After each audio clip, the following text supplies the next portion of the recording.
আসসালামু আলাইকুম। আশা করছি সবাই অনেক ভালো আছেন। বেশ কিছুদিন ধরেই আমি একটা হাইট কেক তৈরি করে দেখানোর জন্য রিকোয়েস্ট পাচ্ছি না।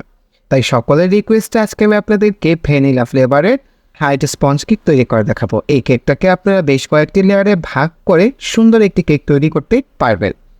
চলুন তাহলে শুরু করি। কেক তৈরি করার জন্য প্রথমে আমি এখানে 1 কাপ পরিমাণে ময়দা নিয়ে নিলাম। এই ময়দার মধ্যে এখন আমি দিয়ে দিচ্ছি 1 চা চামচ পরিমাণে বেকিং পাউডার। বেকিং সোডাও দেওয়া যাবে। বেকিং সোডা দিয়ে 1 চা চামচের থেকে বেশ খানিকটা কমিয়ে তারপরে দিবেন। আবার হাফ চা চামচের চেয়ে একটু বেশি দিবেন। তো এটাকে একটা সাইডে মিক্স করে রেখে দিচ্ছি। এবার আমি একটা পরিষ্কার শুকনো বোল নিয়ে নিলাম। বেকিংয়ের কাজ করার জন্য সবসময় বোলটাকে খুব ভালো করে ধুয়ে পরিষ্কার করে মুছে শুকনো করে নেবেন। এবার এর মধ্যে আমি দিয়ে দিচ্ছি রুম টেম্পারেচারে থাকা 4টা ডিম। ডিমগুলো যদি ফ্রিজে থাকে আগে থেকে আপনারা বের করে রাখবেন, এতে করে রুম টেম্পারেচারে চলে আসবে। এবার আমি ডিমগুলোকে একটু বিট করে নেব। বিটার স্পিডটা 1-এ দিয়ে এই ডিমগুলোকে আমি 30 থেকে 40 সেকেন্ডের জন্য একটু হালকা করে বিট করে নিব। তারপরে আমি চিনি দেব। তো এটাকে আমি একটু বিট করে নিলাম। এবার এখানে আমি 1 কাপ পরিমাণে চিনি নিয়েছি। তো এই চিনিটাকে আমি অল্প অল্প করে দিব, একবারে সম্পূর্ণ চিনি ঢেলে দিব না। অল্প অল্প করে চিনি দিব আর মিক্স করতে থাকবো। এভাবে অল্প অল্প চিনি দিলে এটা খুব ভালোভাবে ডিমের মিশ্রণের সাথে মিশে যাবে আর কোনো চিনির কচকচানি থাকবে না। কেকের মধ্যে যদি চিনিটা ভালো করে না গুলিয়ে দেন আপনি, তাহলে কিন্তু আপনার কেকটাও ভালো হবে না। তাই কেকের ব্যাটারে চিনিটা ভালো করে গলে যাওয়া কিন্তু ভালো কেক তৈরির প্রধান শর্ত। তো অল্প অল্প করে চিনি দিতে দিতে আমি সম্পূর্ণ চিনিটা দিয়ে দিলাম। আর বিটারের স্পিড কিন্তু এখন পর্যন্ত আমার 1-এই ছিল। এবার আমি বিটারটা একটু বন্ধ করে দিলাম আর আপনাদেরকে টেক্সচারটা একটু দেখাচ্ছি। কিন্তু আমি এখন আবার এটাকে বিট করব। এবারে আমি বিটারের স্পিড 2-এ দিব। 2-এ দিয়ে এটাকে আমি ঘড়ি ধরে 2.5 মিনিটের মতো বিট করে নিব।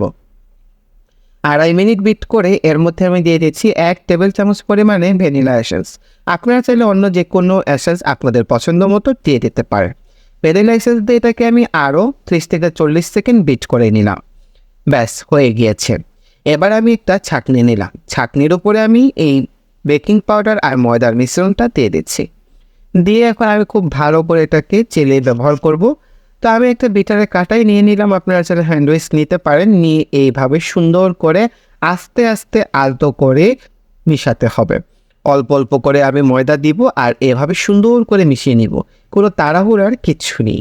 এভাবে দেখুন অল্প অল্প করে দিচ্ছি আর মিশিয়ে নিচ্ছি। আপনি যদি খুব জোরে জোরে মিশান, তাড়াহুড়ো করেন, সেক্ষেত্রে কিন্তু আপনার ডিমের ফোমটা ভেঙে যেতে পারে। আর ডিমের ফোমটা ভেঙে গেলে পানি ছেড়ে দিয়ে ব্যাটারটা একদম পাতলা হয়ে যাবে আর কেকটাও কিন্তু আর তখন হবে না। ভিডিওটা ছোট করার স্বার্থে আমি এই প্রসেসটা আপনাদেরকে একটু ফাস্ট ফরওয়ার্ড করে দেখালাম।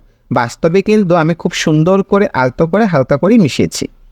তো সম্পূর্ণটা আমার মিশানো হয়ে গিয়েছে। এবার আমি একটা স্প্যাচুলা দিয়ে এটাকে আরেকটু মিক্স করে নিচ্ছি, কারণ সাইডেও কিন্তু অনেকটা লেগে থাকে। তো সবটা একসাথে সুন্দর করে মিক্স করে নিলাম। এবারে আমি কেক তৈরি করার জন্য 6 ইঞ্চি সাইজের একটা হাইট মোল্ড নিয়ে নিলাম।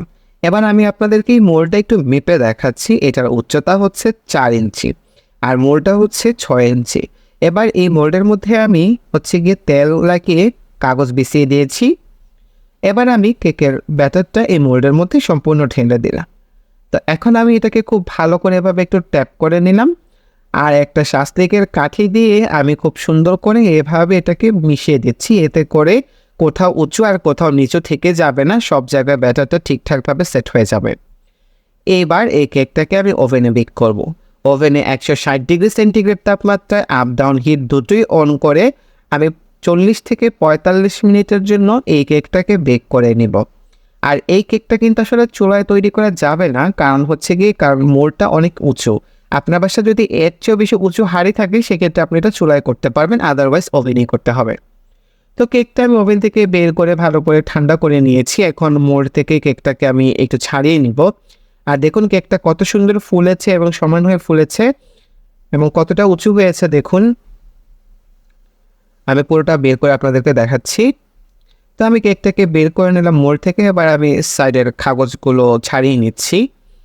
মাশাআল্লাহ, কেকটা ভীষণই সুন্দর হয়েছে আর খুব বেশি স্পঞ্জ হয়েছে কেকটা। তো আমি নিচের দিকটাও ছাড়িয়ে নিচ্ছি।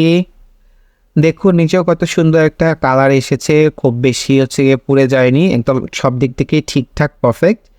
তো দেখুন কেকটা কত সুন্দর হয়েছে, কত সুন্দর স্পঞ্জি হয়েছে। এবার এই কেকটাকে আপনারা পছন্দ মতো স্লাইস করে ডেকোরেশন করে নেবেন। তো আমি এই কেকটাকে হচ্ছে গিয়ে কীভাবে হচ্ছে আপনারা ডেকোরেশন করবেন তার একটা আইডিয়া দিয়ে দেওয়ার চেষ্টা করব যদি সম্ভব হয়। তো দেখুন আপাতত কেকটা কত সুন্দর স্পঞ্জ হয়েছে। আশা করছি আজকের রেসিপিটা আপনাদের ভালো লেগেছে। সবাই ভালো থাকবেন, সুস্থ থাকবেন। আল্লাহ হাফেজ।